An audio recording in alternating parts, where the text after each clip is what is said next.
السلام عليكم ورحمة الله. الحمد لله نحمده ونستعينه ونستغفره ونعوذ بالله من شرور أنفسنا ومن سيئات أعمالنا. من يهده الله فلا مضل له ومن يضلله فلا هادي له. أشهد أن لا إله إلا الله وأشهد أن محمدا عبده ورسوله. أما بعد فأعوذ بالله من الشيطان الرجيم. بسم الله الرحمن الرحيم. قاف والقرآن المجيد بل عجبوا أن جاءهم منذر منهم فقال الكافرون هذا شيء عجيب. أإذا متنا وكنا ترابا ذلك رجع بعيد.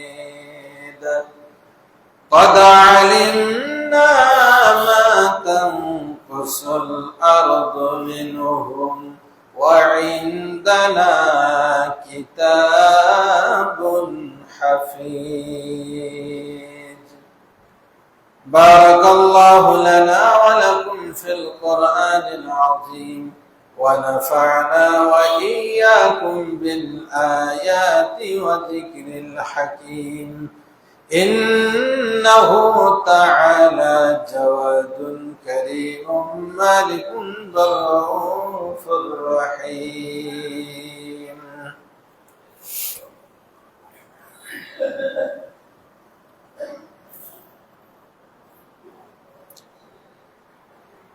الحمد لله الذي أنار قلوب عباده المتقين بنور كتابه المبين وجعل القرآن شفاء لما في الصدور هدى ورحمة للمؤمنين. والصلاة والسلام على أشرف الأنبياء والمرسلين نبينا محمد وآله وأصحابه أجمعين.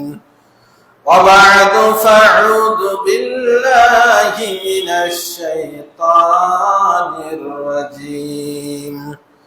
بسم الله الرحمن الرحيم. واذكروا الله في أيام معدودات. যাবতীয় প্রশংসা মহান আল্লাহ সুবহানাহু ওয়া তাআলার শাহী দরবারে নিবেদন করছি যে আল্লাহ তাআলা ঈদুল আযহা পরবর্তী জুমায় সালাতুল জুমা আদায়ের লক্ষ্যে অত্র বাইতুল ফালাহ জামে মসজিদে জামায়াত হওয়ার তৌফিক দান করেছেন। সকলেই সেই মহান মা'বুদের শুকরিয়া আদায় করি, সকলে পড়ি আলহামদুলিল্লাহ।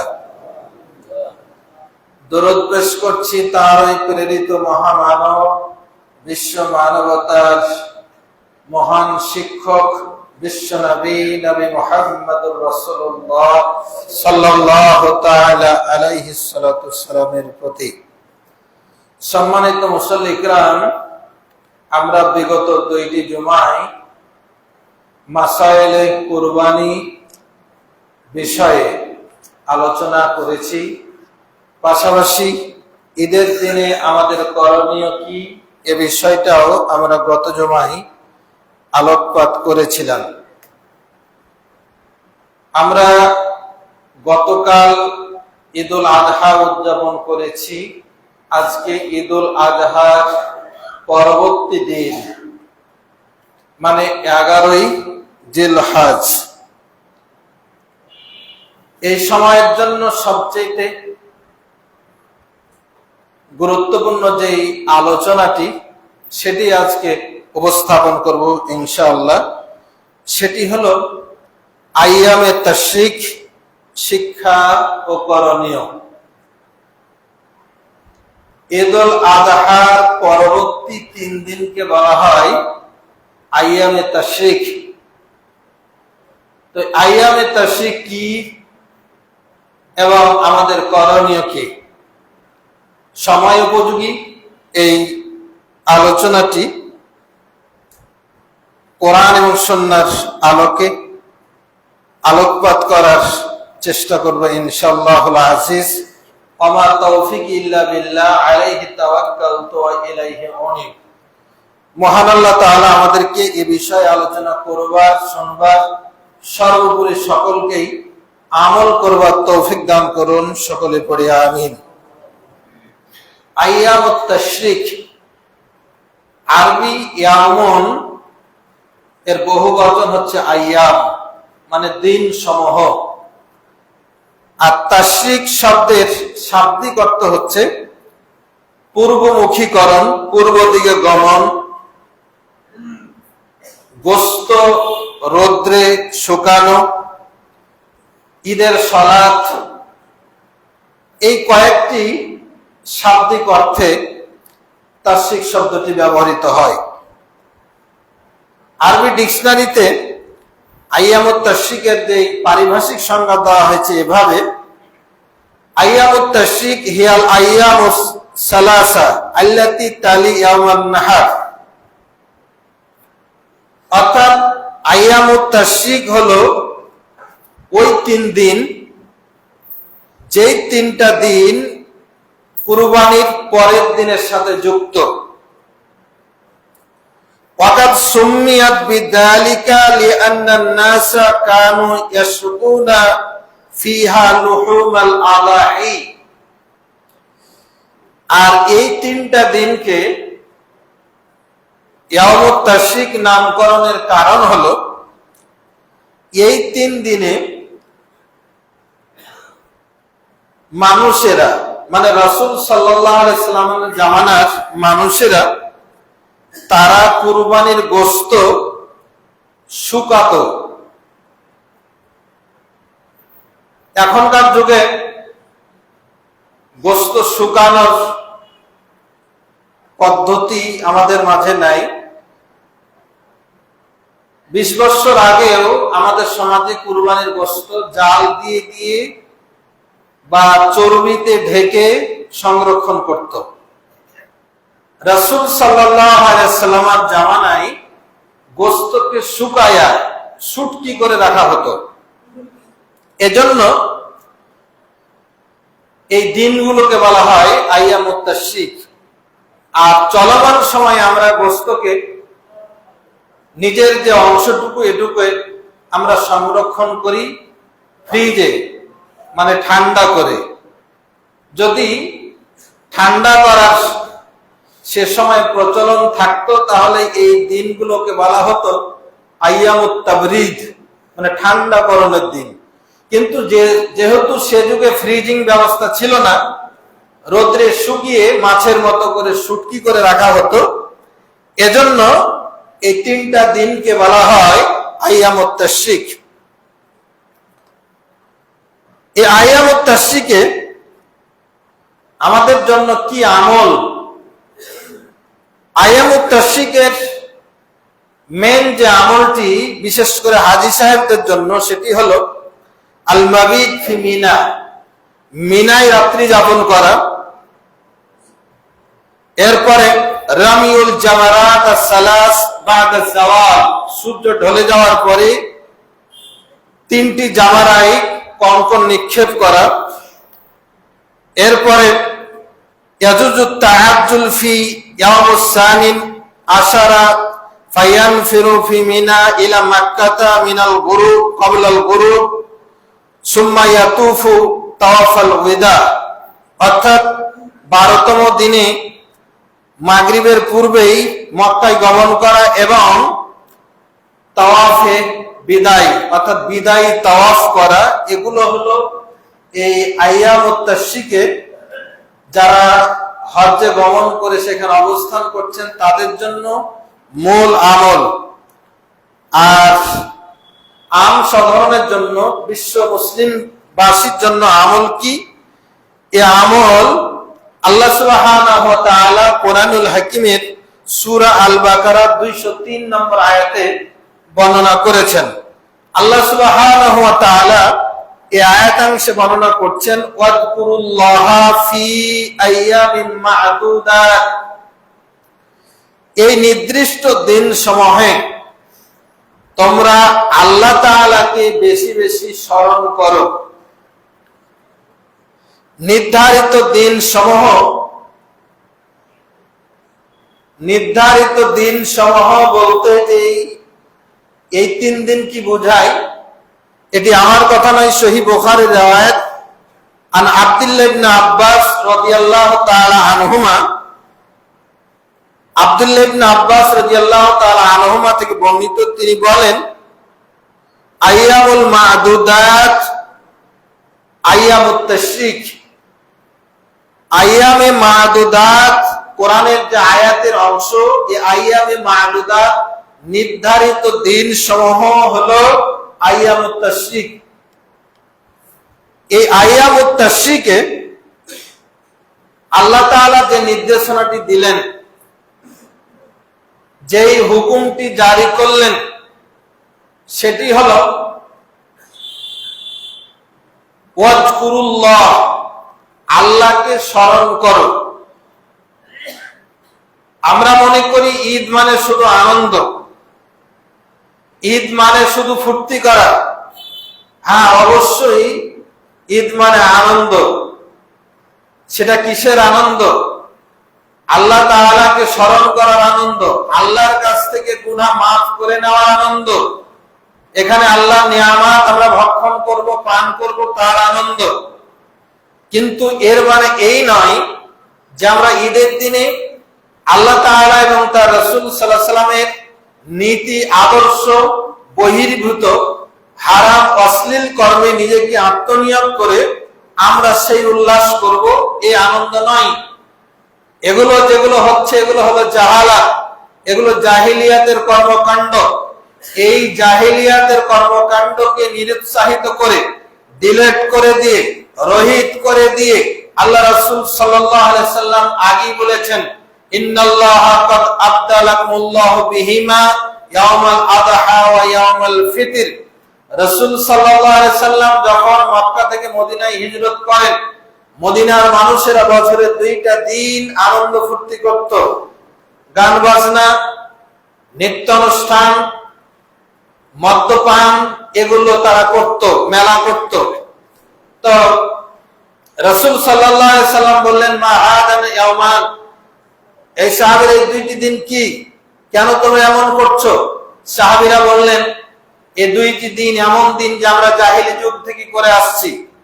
রাসূল সাল্লাল্লাহু আলাইহি ওয়াসাল্লাম বললেন যে আল্লাহ তাআলা তোমাদের জন্য এই 2টি দিনের পরিবর্তন করে দিয়ে উত্তম 2টা দিন দিয়েছেন, সেটি হলো ইয়াউমুল আযহা ওয়া ইয়াউমুল ফিতর, ঈদুল আযহা এবং ঈদুল ফিতর।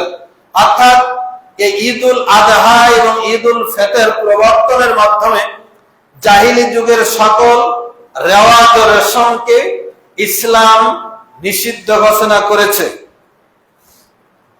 কিন্তু দুর্ভাগ্যজনক হলো সত্য, আমরা আমাদের মাঝে কোরআন বিদ্যমান থাকা পরেও, রাসূল সাল্লাল্লাহু আলাইহি সাল্লামের সহিহ হাদিস বিদ্যমান থাকার পরেও আমরা আবার সেই জাহিলি যুগের অশ্লীলতাকে টেনে আমাদের সংস্কৃতি বলে আমরা চালিয়ে দেওয়ার চেষ্টা করছি, এবং এই সংস্কৃতিকে আবার বাঙালি সংস্কৃতি বলে নামকরণ করে জায়েজ করার চেষ্টা করা হয়, যা অতীব অতীব দুঃখজনক। আমরা বাংলা ভাষায় কথা বলি, নিঃসন্দেহে এটা আমাদের গর্বের বিষয়, কিন্তু আমরা বাঙালি বলে আমরা বাঙালি সংস্কৃতির নামে এমন কিছু বিষয় আমরা পালন করতে পারি না যেটা ইসলামের সাথে সাংঘর্ষিক, যেটা কোরআন সুন্নাহর সাথে সাংঘর্ষিক, এমন কোন নীতি আদর্শ আমরা বাস্তবায়ন করতে পারি না। আল্লাহ সুবহানাহু ওয়া তাআলা আমাদেরকে এই জাতীয় অপসংস্কৃতি থেকে হেদায়েত এবং হেফাজত করুন, আল্লাহুম্মা আমিন। তাহলে এই তাশরিকের দিনে, ঈদ পরবর্তী 3 দিন আমাদের জন্য আল্লাহ তাআলা কর্তৃক নির্দেশ হলো, নির্দেশ আল্লাহর যেটা নির্দেশ হয় সেটা কি ফরজ হয়ে যায়। যদিও এই জিকির, আল্লাহকে স্মরণ করা, এটা ফরজ বিধান, আর আইয়ামুত তাশরিকের অর্থাৎ 9 জিলহজ ফজরের সালাত থেকে নিয়ে 13 জিলহজ আসর পর্যন্ত, অর্থাৎ আগামী রোববার আসরের নামাজ পর্যন্ত যতগুলো ফরজ নামাজ আছে, এই ফরজ সালাতের পরে সালাম ফেরার পরে অনেকেই সালাম ফিরি তাকবীর বলেন, অনেকেই টোটালি বলেন না, কিন্তু বিধান হলো, নিয়ম হলো, আপনি যদি একাকী ফরজ সালাত আদায় করেন অথবা জামাতে ইমামের সাথে করেন, সালাম ফিরানোর সাথে সাথে একবার বলতে হবে আল্লাহু আকবার, এরপরে বলতে হবে আস্তাগফিরুল্লাহ আস্তাগফিরুল্লাহ আস্তাগফিরুল্লাহ, 3 বার পড়ব। এরপরে পড়ব আল্লাহুম্মা আনতাস সালাম মিনকাস সালাম তাবারাকতা ইয়া জাল জালালি ওয়াল ইকরাম। এতটুকু পড়ার পরে এই তাকবীরে তাশরিক পাঠ করতে হবে, সেটি হলো আল্লাহু আকবার আল্লাহু আকবার লা ইলাহা ইল্লাল্লাহু আল্লাহু আকবার ওয়ালিল্লাহিল হামদ। এটি ইমাম জোরে বলবেন এবং ইমামের সাথে মুসল্লিরাও একটু আওয়াজ দিয়ে পড়বেন, এটা হলো নিয়ম। তাহলে ফরজ সালাতের পরে ওয়াজিব তাকবীর হলো, এটা পড়তেই হবে আপনাকে আমাকে। এখন যারা বেনামাজি, 5 ওয়াক্ত নামাজ পড়ে না, তারা বললো যাক বেঁচে গেলাম, তাকবীর পড়তে হলো না, মানে হাতি মরে গেছে, চোখটা বেঁচে গেছে, এই অবস্থা। আর ইমানই শেষ হয়ে গেল, আর ওগুলো বেঁচে গেলাম না, আপনি বাঁচেননি, আপনি ধ্বংস হয়ে গেলেন। দুর্ভাগ্যজনক হলো সত্য, আমরা গত জুমাগুলোতে সালাতের বিষয়ে অত্যন্ত গুরুত্ব দিয়েছিলাম, বিশেষ করে ফজর সালাতের ব্যাপারে। আল্লাহ তাআলা বলেছেন ফাসাল্লি লিরাব্বিকা ওয়ানহার, তুমি সালাত আদায় করো এবং কুরবানি করো। আলহামদুলিল্লাহ, ঈদের দিনের ফজরে খেয়াল করলাম প্রায় 3 কাতারের উপরে, 3 কাতার প্লাস ফজরে মুসল্লি হলো। ঈদের দিনে গোশত খেয়ে আমরা এতটা নাফরমান হয়ে গেলাম। আল্লাহ তাআলা যে নিয়ামত গুলো দিলেন আমাদেরকে, এই যে এতগুলো পশু জবাই করলেন, এই পশুগুলোকে আল্লাহ তাআলা যদি নিয়ন্ত্রণাধীন আমাদের না করত, আমরা এগুলোকে জবে দিতে পারতাম না।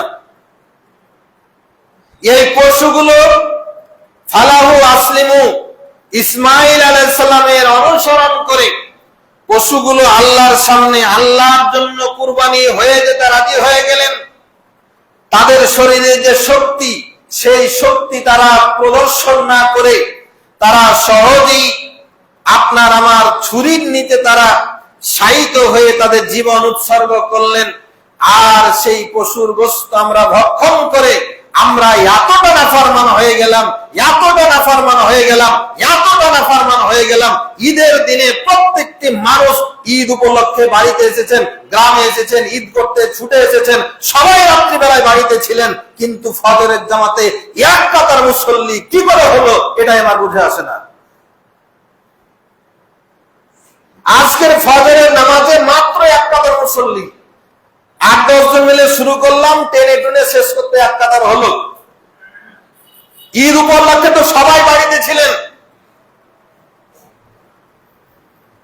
তাহলে আল্লাহ তাআলা যে বললেন ওয়াজকুরুল্লাহ ফি আইয়ামিন মা'দুদাত, এই আইয়ামুত তাশরিকের তোমরা আল্লাহ তাআলাকে বেশি বেশি স্মরণ করো, বিশেষ করে 5 ওয়াক্ত ফরজ সালাত আদা করে সালাম ফিরাইয়া আল্লাহু আকবার, আস্তাগফিরুল্লাহ, আস্তাগফিরুল্লাহ, আস্তাগফিরুল্লাহ, আল্লাহুম্মা আনতাস সালাম মিনকাস সালাম তাবারাকতা ইয়া জাল জালাল ওয়াল ইকরাম, এতটুকু বলার পরে আল্লাহু আকবার, আল্লাহু আকবার, লা ইলাহা ইল্লাল্লাহু, আল্লাহু আকবার, ওয়ালিল্লাহিল হামদ, এই তাকবীর বলা আপনার আমার প্রত্যেকটা মুসলমানের উপরে ওয়াজিব ছিল, ওয়াজিব ছিল, ওয়াজিব ছিল।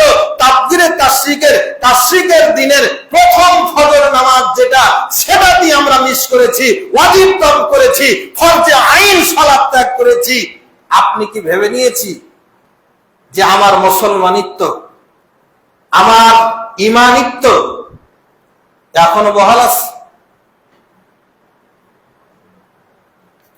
সম্মানিত উপস্থিতি, করণীয় কি? আমাদের আর কি কি করণীয় আছে? অনেক করণীয় আছে। সম্মানিত মুসল্লি কিরাম, আমাদেরকে ইসলাম কি দিয়েছে? উকবা ইবনে আমির রাদিয়াল্লাহু তাআলা আনহু হাদিস বর্ণনা করে বলেন, আন্না রাসূলুল্লাহ সাল্লাল্লাহু আলাইহি সাল্লাম قال ইন্না ইয়াওমা আরাফা ওয়া আইয়ামুত তাশরিক ঈদুনা আহলুল ইসলাম ওয়া হিয়া আইয়ামু আকলিন ওয়া শুরবিন ওয়া যিকরুল্লাহি আযজা ওয়া জাল্লা। রাসূল সাল্লাল্লাহু আলাইহি ওয়াসাল্লাম বলছেন, ইয়াউমু আরাফা, আরাফার দিন, এবং আইয়ামু মিনা, মিনার দিন সমূহ, তথা আইয়ামুত তাশরিক, এই 3 দিনকে এগুলো মিলে হলো ঈদুনা আহলুল ইসলাম, মুসলমানদের ঈদ। খালি 10ই জিলহজ ঈদ এটা নয়, বরং ইসলাম আমাদের আনন্দটাকে, আমাদের দায়িত্বটাকে একটু বাড়িয়ে দিলেন। বললেন ইয়াউমে আরাফা এবং আইয়ামুত তাশরিক, এগুলো মিলে হলো, এই দিনগুলো মিলে হলো, অর্থাৎ 9ই জিলহজ থেকে 13ই জিলহজ পর্যন্ত এই দিনগুলো হলো মুসলমানদের ঈদের দিন। এই দিনগুলোতে করণীয় কি? করণীয় হলো হিয়া আইয়ামু আকলিন ওয়া শুরবিন ওয়া যিকরুল্লাহ, এই দিনগুলোতে করণীয় হলো খাওয়া দাওয়া করা, পান করা এবং আল্লাহ তাআলাকে বেশি বেশি করে স্মরণ করা। সম্মানিত উপস্থিতি, সহিহ মুসলিমের riwayat ইবনে কাব বিন মালিক রাদিয়াল্লাহু তাআলা আনহু হাদিস বর্ণনা করে বলছেন, আন্নাহু হাদাসাহু আন্না রাসূলুল্লাহ সাল্লাল্লাহু আলাইহি সাল্লাম বাআসাহু, আল্লাহ রাসূল মুহাম্মদ সাল্লাল্লাহু আলাইহি সাল্লাম ইবনে কাব এবং আউস বিন হাদাসান, এই 2 জন সাহাবীকে লোকালয়ে প্রেরণ করলেন, ঘোষক হিসাবে প্রেরণ করলেন। আইয়ামাত তাশরিকে ফানাদা, মানুষের মাঝে ঘোষণা দেওয়ার জন্য, তাকবীর আইয়ামুত তাশরিকের দিনে ঘোষণা দিতে পাঠালেন, যে যেখানে আছে তোমরা একটু ঘোষণা দিয়ে দাও। সেটি কি? আল্লাহ ইয়াদখুলাল জান্নাতা ইল্লা মুমিনুন ওয়া আইয়ামু মিনা আইয়ামু আকলিন ওয়া শুরবিন। আল্লাহ রাসূল সাল্লাল্লাহু আলাইহি সাল্লাম উবাই ইবনে কাব এবং আউস বিন হাদাসান, এই দুইজন সাহাবীকে আল্লাহ রাসূল সাল্লাল্লাহু আলাইহি সাল্লাম এই 3 দিন মানুষের মাঝে এই ঘোষণা দেওয়ার জন্য প্রেরণ করলেন যে যেখানে আছে সকলের কাছে এই মেসেজটা পৌঁছে দাও যে এই 3 দিন আল্লাহর নামে খাও এবং পান করো। আর একটা কথা মনে রাখো, আল্লাহ ইয়াদখুলাল জান্নাহ ইল্লা মুমিনুন, কোন মুমিন ছাড়া আল্লাহর জান্নাতে কেউ প্রবেশ করবে না, এ কথা মনে রেখো। খাও পান করো, কিন্তু মনে রাখো কোন মুমিন ছাড়া কোন মুসলমান অন্য কেউ জান্নাতে যাবে না। এই কথাটা মানুষের মাঝে ঘোষণা দেওয়ার জন্য দুইজন সাহাবীকে আল্লাহ রাসূল সাল্লাল্লাহু আলাইহি সাল্লাম দায়িত্ব প্রদান করলেন। আর মুসলিম শরীফের 2566 নম্বর 69 নম্বর হাদিসে স্থান পেয়ে আমাদের জন্য এই বিধানটাও বলবৎ আছে, কিয়ামত পর্যন্ত এই বিধানটা বলবৎ আছে। ঈদের এই দিন সমূহে তোমরা খাও এবং পান করো, কিন্তু মনে রাখবা এই খানা এবং পানীয়র ব্যবস্থা যিনি করে দিলেন তিনি জানিয়ে দিয়েছেন, মহান আল্লাহর ঘোষণা, লা ইয়াদখুলুল জান্নাহ ইল্লাল মুমিনুন, মুমিন ছাড়া কেউ জান্নাতে যেতে পারবে না। অর্থাৎ খেতে হবে, পান করতে হবে এবং মনে রাখতে হবে আপনি আমি মুসলমান হতে পেরেছি কিনা, মুমিন হতে পেরেছি কিনা। যদি মুমিন হতে না পারি তাহলে আমরা আল্লাহ জান্নাতে যেতে পারবো না। নাসাই শরীফের 4994 নম্বর হাদিসে একই ঘোষণা দেওয়া হয়েছে যে এখানে বিশির বিন হুসাইমিন রাদিয়াল্লাহু তাআলা আনহু তিনি বলছেন যে আন্নান নবী সাল্লাল্লাহু আলাইহি ওয়াসাল্লাম উমিরতু আন আইয়ুনাদিয়া আইয়ামাত তাশরিক, যে আমাকে ঘোষণা দিতে বলেছেন আমি যেন মানুষের কাছে ঘোষণা দেই যে আল্লাহ ইয়াদখুলাল জান্নাহ ইল্লা মুমিনুন ওয়া আইয়ামুত ওয়া হিয়া আইয়ামুন আকলিন ওয়া শুরবিন।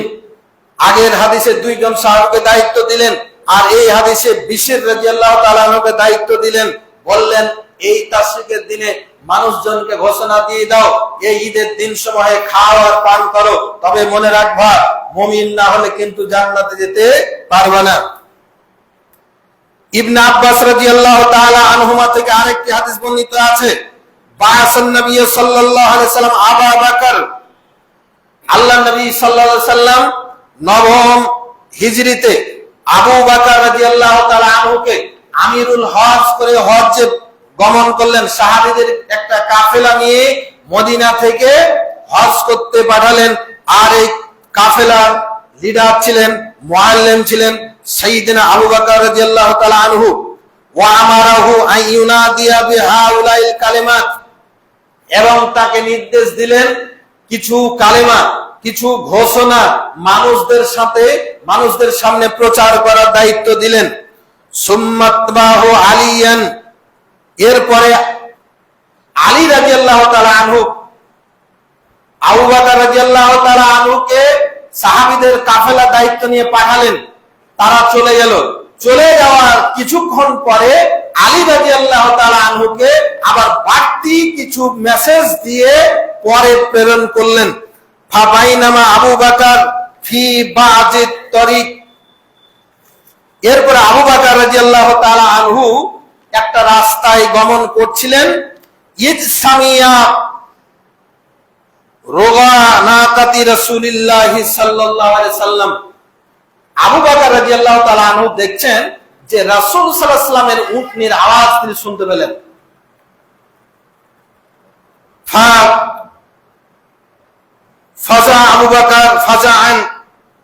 আবু বকর রাদিয়াল্লাহু তাআলা আনহু ঘাবড়ে গেলেন যে রাসূল সাল্লাল্লাহু আলাইহি সাল্লাম চলে আসলেন কিনা। তিনি তো জানেন যে আমিরুল হজ করে তাকে পাঠানো হয়েছে, কিন্তু আবু বকর রাদিয়াল্লাহু তাআলা আনহু তার রাসূল সাল্লাল্লাহু আলাইহি সাল্লামের উটনির আওয়াজ পাচ্ছেন।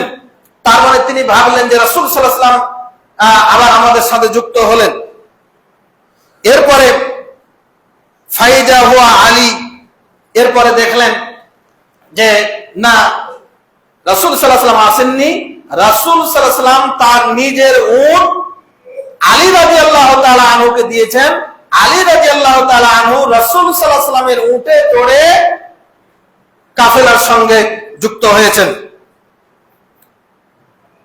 আলী রাদিয়াল্লাহু তাআলা আনহু যেই চিঠি নিয়ে গমন করেছিলেন, আবু বকরকে যেই চিঠি দিতে বলেছিলেন, সেই চিঠি আলী রাদিয়াল্লাহু তাআলা আনহু হস্তান্তর করলেন।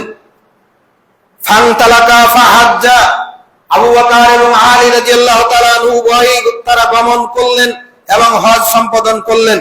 ফাকালা আইয়ামুত তাশরিক ফানাদা জিম্মাতুল্লাহি ওয়া রাসূলি বারিয়াতুম মিন কুল্লি মুশরিকিন ফাসিহু ফিল আরদি আরবাআতা আশহুরিন। এরপরে আবু বকর রাদিয়াল্লাহু তাআলা আনহু হজ শেষে এরপরে আরাফার ময়দানে তিনি ঘোষণা দিলেন রাসূল সাল্লাল্লাহু আলাইহি ওয়াসাল্লামের পক্ষ থেকে।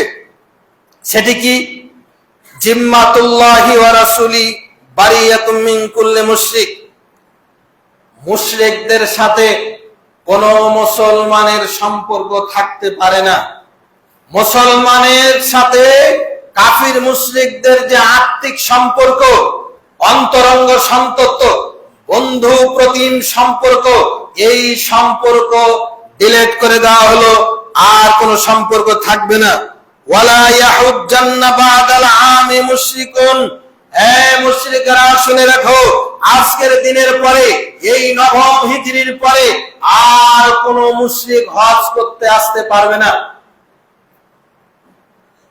ওয়ালা ইয়াতুফান্না বিল বাইতি উরিয়ান, এবং কোন মুশরিক উলঙ্গ হয়ে কাবা শরীফ তাওয়াফ করতে পারবে না, কাবা শরীফ তাওয়াফ করতে পারবে না। ওয়ালা ইয়াদখুলুল জান্নাহ ইল্লা মুমিনুন, এবং মুমিন ছাড়া কেউ আল্লাহর জান্নাতে প্রবেশ করতে পারবে না। এটি ছিল মেন ঘোষণা। মুশরিকদের সাথে কাফেরদের সম্পর্ক ছিন্ন করতে হবে, কোন মুশরিক হজ করতে যেতে পারবে না। এখন এখান থেকে আমাদের জন্য শিক্ষা হলো, আমরা যদি শিরকি বিধান, আল্লাহর সঙ্গে শিরক যদি আমরা ত্যাগ করতে না চাই, আমরা যদি আল্লাহর সঙ্গে শিরক হয় এমন কোন কর্মকাণ্ড আমরা যদি পরিত্যাগ না করি, আমার নাম আব্দুল্লাহ হলেও, আব্দুর রহমান হলেও, ইসলামী নাম হলেও আমার আপনার নামটা আল্লাহর খাতায় মুশরিক হয়েছে।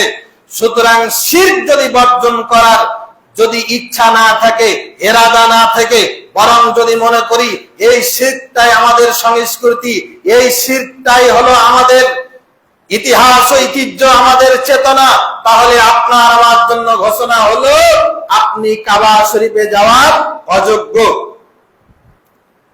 এবং সবচেয়ে বড় যে ঘোষণাটি হলো এই দিনে, আল্লাহ ইয়াদখুলুল জান্নাহ ইল্লা মুমিনুন, মুমিন ছাড়া কেউ এই ঘোষণা জান্নাতে যেতে পারবে না। এই ঘোষণাটি আলী রাদিয়াল্লাহু তাআলা আনহু ক্রমাগত 3 দিন দিতেই আছেন, ঘোষণা পাঠ করতেই আছেন। এই একই ঘোষণা, মুশরিকদের সাথে মুসলমানদের সম্পর্ক ছিন্ন করে দেওয়া হলো। কোন মুশরিক আর আগামী বছর থেকে হজ করতে যেতে পারবে না, কোন মুশরিক উলঙ্গ হয়ে কাবা তাওয়াফ করতে পারবে না, কোন মুমিন আল্লাহর জান্নাতে প্রবেশ করতে পারবে না। এই 3-4টা কথা ক্রমাগত আলী রাদিয়াল্লাহু তাআলা আনহু ঘোষণা দিতে আছেন। ফাইজা আইয়া, হযরত আলীর মতো বীর পুরুষ, সুঠাম দেহের অধিকারী, মহাশক্তিধর একজন যুবক, তিনি ঘোষণা দিতে দিতে দিতে দিতে ক্লান্ত হয়ে গেলেন। আর কথা মুখ দিয়ে বের হচ্ছে না, কণ্ঠ দিয়ে আওয়াজ বের হচ্ছে না, তিনি ক্লান্ত হয়ে গেলেন। ফাকামা আবু বকর ফানাদা বিকা বিযালিক, এরপরে স্বয়ং আমিরুল হজ সাইয়েদনা আবু বকর রাদিয়াল্লাহু তাআলা আনহু দাঁড়িয়ে গেলেন এবং তিনি এই ঘোষণা শেষ পর্যন্ত প্রদান করলেন। সম্মানিত উপস্থিতি, এই ইতিহাস আমাদের কি শিক্ষা দেয়? আলী রাদিয়াল্লাহু তাআলা আনহু, আবু বকর রাদিয়াল্লাহু তাআলা আনহু রাসূল সাল্লাল্লাহু আলাইহি সাল্লামের পক্ষ থেকে নবম হিজরি সনে যে ঘোষণাটা দিলেন, এই ঘোষণা আজও আমাদের মধ্যে বলবৎ আছে, কিয়ামত পর্যন্ত বলবৎ থাকবে। সুতরাং আমাদের জন্য করণীয় হলো মুমিন হওয়ার সর্বোচ্চ চেষ্টা করা। রাসূল সাল্লাল্লাহু আলাইহি সাল্লাম পরের বছরে যখন 10ম হিজরি সনে হজ করতে গেলেন, এই বছরে তিনি এই আইয়ামুত তাশরিকে যে ঘোষণা দিয়েছিলেন সেটিও আমাদের জন্য জানা আবশ্যক। রাসূল সাল্লাল্লাহু আলাইহি সাল্লাম তার জীবনের শেষ হজের এই আইয়ামুত তাশরিকে যে হজগুলো ঘোষণা দিয়েছিলেন, ভাষণ দিয়েছিলেন, সেটি হলো ইন উম্মিরা ফিকুম আব্দুন মুজাদ্দাউন আসওয়াতুন ইয়াকুদুকুম বিকিতাবিল্লাহি ফাসতামিউ লাহু ওয়া আতিউ। রাসূল সাল্লাল্লাহু আলাইহি সাল্লাম পরবর্তী বছর যে ঘোষণা দিলেন আইয়ামুত তাশরিকে, সেটি হলো ইন উম্মিরা আলাইকুম আব্দুন মুজাদ্দাউন, যদি তোমাদের নেতা এমন হয় যেই নেতার চেহারা কালো, যেই নেতার নাক কাটা, ঠোঁট কাটা, হাবশি গোলাম, ইয়াকুদুকুম, সে যদি তোমাদেরকে নেতৃত্ব দেয় বিকিতাবিল্লাহি, আল্লাহর কিতাব অনুযায়ী, তাহলে ফাসতামিউ লাহু, তার কথা মন দিয়ে শোনো, ওয়া আতিউ, এবং আনুগত্য করো। তার মানে এই কথা বললেন যে মুসলমানদের আমির যিনি হবেন, মুসলমানদের নেতা যিনি হবেন, তার দায়িত্ব হচ্ছে আল্লাহর কিতাব অনুযায়ী রাষ্ট্র পরিচালনা করা। আর এই দায়িত্বে কে এলো এটা বড় কথা নয়। তিনি যদি একজন নাক্কাদা, একজন খর্ব আকৃতির যদি একজন মানুষ হয়, আর তিনি যদি আল্লাহর কিতাব অনুযায়ী দেশ চালান, তাহলে তার কথা শোনা এবং আনুগত্য করা মুসলমানদের জন্য আবশ্যক করে দেওয়া হলো। এটা আইয়ামুত তাশরিকের ঘোষণা। এর দ্বারা এটাই বিধান সাব্যস্ত হয়, মুসলমানরা ইসলামের আল্লাহর কিতাবের আইন ছাড়া কোন রাষ্ট্র পরিচালিত হলে ওই পরিচালকের আইন মানতে বাধ্য নয়, ওই নেতার কমান্ড মানতে বাধ্য নয়, বরং ওই নেতাকে গদি থেকে উৎখাতের জন্য আল্লাহর আইন দিয়ে, কালাম দিয়ে দেশ পরিচালনা, শাসন প্রতিষ্ঠার জন্য মুসলমানদের বিদ্রোহ করে মুসলমানদের আন্দোলন সংগ্রামে রত থাকা এই আইয়ামুত তাশরিকের অন্যতম ঘোষণা। সুতরাং কুরবানি করে গোশত খেয়ে নিলাম আর বাতিলের আনুগত্য করে গেলাম সারা জীবন, এই কুরবানি, এই ঈদ উদযাপন, এই হজের আল্লাহর কাছে 4 পয়সা কোনো মূল্য নাই। কারণ আমরা গত জুমায় বলেছি, হাজী সাহেবগণ বলেন লাব্বাইক আল্লাহুম্মা লাকা লাব্বাইক ইন্নাল হামদা ওয়ান নি'মাতা লাকা ওয়াল মুলক, লাকা ওয়াল মুলক। আল্লাহ রাজত্ব তোমার, রাজত্ব তোমার, রাজত্বে আইন চলবে তোমার। এই ঘোষণা আমি হজের মাঠে, আরাফার মাঠে দিয়ে এসে বাতিলের আন্দোলন সংগ্রাম করলাম, তাহলে কোনো লাভ নাই। সম্মানিত উপস্থিতি, রাসূল সাল্লাল্লাহু আলাইহি ওয়াসাল্লাম তার সেই আইয়ামুত তাশরিকের যে ভাষণ, সেখানে তিনি বলেছেন খাতাবানা রাসূলুল্লাহ সাল্লাল্লাহু আলাইহি ওয়াসাল্লাম ফি ওয়াসতি আইয়ামুত তাশরিক, আইয়ামুত তাশরিকের মধ্যম দিনে আল্লাহ রাসূল একটা ভাষণ দিয়েছিলেন। মধ্যম দিনে মানে 12তম দিনে, অর্থাৎ আগামীকাল যে বারটা হবে এইরকম, অর্থাৎ 12তম দিনে তিনি একটা ভাষণ দিয়েছিলেন, শেষ ভাষণ। ফাকালা, সেখানে তিনি বললেন আইয়ুহান নাস, হে মানুষেরা, ইন্না রাব্বাকুম ওয়াহিদ, তোমাদের রব হচ্ছে একজন, ওয়া ইন্না আবাকুম ওয়াহিদ, তোমাদের আদি পিতাও একজন। লা ফাদলা লিআরাবিন আলা আজামিন, আরব দেশের মানুষদের অনারবদের উপরে কোনো শ্রেষ্ঠত্ব নাই। ওয়ালা লিআজামিন আলা আরাবিন, অনারব মানুষদেরও আরবদের উপরে কোনো শ্রেষ্ঠ নাই। ওয়ালা আহমারা আলা আসওয়াদা, সাদা চামড়ার মানুষদের কালো চামড়ার মানুষদের উপরে কোনো শ্রেষ্ঠত্ব নাই। ওয়ালা আসওয়াদা আলা আহমার, সাদা মানুষদের উপরেও কালো মানুষদের কোনো শ্রেষ্ঠত্ব নাই। আলা ইল্লা বিত্তাকওয়া, শ্রেষ্ঠত্ব হলো তাকওয়ার ভিত্তিতে। যদি আল্লাহ ভীতি অন্তরে থাকে তাহলে তিনি শ্রেষ্ঠ। ইন্না আকরামাকুম ইনদাল্লাহি আতকাকুম, তোমাদের মধ্যে শ্রেষ্ঠ তিনি আল্লাহর কাছে যিনি বেশি তাকওয়াবান, আল্লাহ ভীতি যার মধ্যে রয়েছে। আলা হাল বাল্লাগতু, রাসূল সাল্লাল্লাহু আলাইহি সাল্লাম এই কথা মানুষকে আইয়ামুত তাশরিকের অর্থাৎ ঈদের একদিন পরে ভাষণ দিয়ে বললেন। দেওয়ার পরে উপস্থিত লক্ষ জনতাকে লক্ষ্য করে বললেন আলা হাল বাল্লাগতু, আমার সাহাবীরা, আমি কি তোমাদের মাঝে আমার উপর যে অর্পিত দায়িত্ব এটা কি পৌঁছেছি? ক্বালু, সমস্যারে সাহাবীরা বললেন, বালা ইয়া রাসূলুল্লাহ, হ্যাঁ আল্লাহ রাসূল আপনি পৌঁছেছেন। ক্বালা ফাল ইউবাল্লিগু শাহিদুল গায়বা, তাহলে তোমাদের উপরে এখন দায়িত্ব হচ্ছে তোমরা বাসায় গিয়ে যারা এখানে আসেনি তাদের কাছে এই মেসেজটা পৌঁছে দিবা। সাহাবায়ে কেরাম এই মেসেজ পৌঁছে দিয়েছেন। এরপরে সাহাবীদের কাছ থেকে তাবিঈরা পেয়েছেন, তাবিঈদের কাছ থেকে তাবিঈরা পেয়েছেন, তারপরে আইয়ামাত সালাফগণ পেয়েছেন। এইভাবে পর্যায়ক্রমে আমরাও পেয়েছি এই মেসেজ। এইভাবে কিয়ামত পর্যন্ত প্রত্যেকটা মানুষই পাবে। সুতরাং এই ঘোষণা, আইয়ামুত তাশরিকের এই ঘোষণা আমাদেরকে স্মরণ রাখতে হবে। আমরা মনে করি আমরা ধনশালী, আমার ক্ষমতা বেশি, আমার দল পাওয়ারে, আমার এই জনশক্তি আছে, এই অর্থ শক্তি আছে। না, জিরো। আপনার দল, আপনার আল্লাহর কাছে কোনো শ্রেষ্ঠত্ব নাই। শ্রেষ্ঠত্বের জায়গা হলো তাকওয়া। সুতরাং রাসূল সাল্লাল্লাহু আলাইহি সাল্লাম এই আইয়ামুত তাশরিকে যে মেসেজটা আমাদেরকে দিয়েছেন সেটা হলো তাকওয়া অর্জন করা। আমরা কুরবানির গোশত খেয়ে ঈদ উদযাপন করে তাশরিকের দিন সমূহে আমরা অবস্থান করছি। এই দিন সমূহে আমাদেরকে গোশত খাওয়া দাওয়ার পাশাপাশি মনে রাখতে হবে আমি আপনি তাকওয়াবান হতে পেরেছি কিনা, আল্লাহ ভীতি অন্তরে তৈরি করতে পেরেছি কিনা। যদি পেরে থাকি আলহামদুলিল্লাহ, যদি না পেরে থাকি ইন্না লিল্লাহ। আমাদের আর সময় নেই, যে কোনো মুহূর্তে আমাদের সময় শেষ হয়ে যেতে পারে। সুতরাং শেষ সময় আসার আগে তওবা করে আমাদেরকে মুত্তাকি হতে চেষ্টা করি। আল্লাহ সুবহানাহু ওয়া তাআলা আমাদের সকলকে আইয়ামুত তাশরিকের যা কিছু আলোচিত হলো তা আমল করার তৌফিক দান করুন, আল্লাহুম্মা আমিন। আল্লাহ তোমার দরবারে খাস ফরিয়াদ, আল্লাহ যারা আমরা এখনো মুত্তাকি হতে পারিনি, তোমার বিধান মেনে নিতে পারিনি, আল্লাহ তাকবীরে তাশরিকের এই বিধানগুলো, আইয়ামুত তাশরিকের বিধানগুলো আমাদেরকে যথাযথভাবে আমল করার তৌফিক দান করো। আল্লাহ আমাদের মাঝ থেকে যে সমস্ত আত্মীয় স্বজন প্রিয়জন কবরবাসী হয়েছেন, আল্লাহ তুমি এই তাকবীরে তাশরিকের দিনে, আইয়ামুত তাশরিকের দিনে আল্লাহ তুমি আমাদের প্রিয়জনদেরকে মাফ করে জান্নাতি হিসাবে কবুল করো।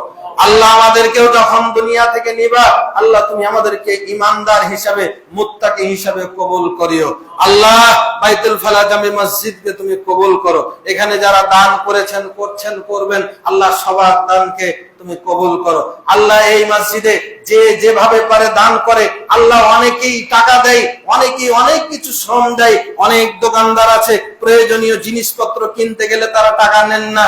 এইভাবে তারা বিদ্যুতের বিষয় বা বিভিন্ন পণ্য, কত জমায় এই কদিন আগে স্যান্ডেল গুলো চাইলাম 5 জোড়া স্যান্ডেল, আমাদের আশরাফুল ভাই দিয়ে দিলেন, টাকা নিলেন না। আমাদের সাদিক ভাই টাকা নেন না। অনেক সোহেল ভাই মেকানিক গেল, এগুলো টুকিটাকি আমাদের কাজ করে দেয়, তারা টাকা নেন না। মসজিদকে ভালোবাসেন। আল্লাহ তোমার যেই বান্দারা মসজিদকে ভালোবাসে, আল্লাহ তুমি তাদেরকে ভালোবাসো। আল্লাহ তাদের অন্তরকে আল্লাহ ইসলামের জন্য, মসজিদের জন্য আল্লাহ তুমি কবুল করে নাও। আল্লাহ আমাদের সন্তানদেরকে ইসলামের জন্য কবুল করো। আল্লাহ আমাদের প্রাণপ্রিয় মাতৃভূমি বাংলাদেশকে আল্লাহ তুমি কবুল করো। এদেশের প্রত্যেকটি মানুষকে ইসলামের জন্য কবুল করো। বিশ্ব মুসলিম যে যেখানে নির্যাতিত হচ্ছে, আল্লাহ তুমি তাদেরকে হেদায়েত এবং হেফাজত করো। রব্বানা আতিনা ফিদ দুনিয়া হাসানাহ ওয়া ফিল আখিরাতি হাসানাতাও ওয়া কিনা আযাবান নার।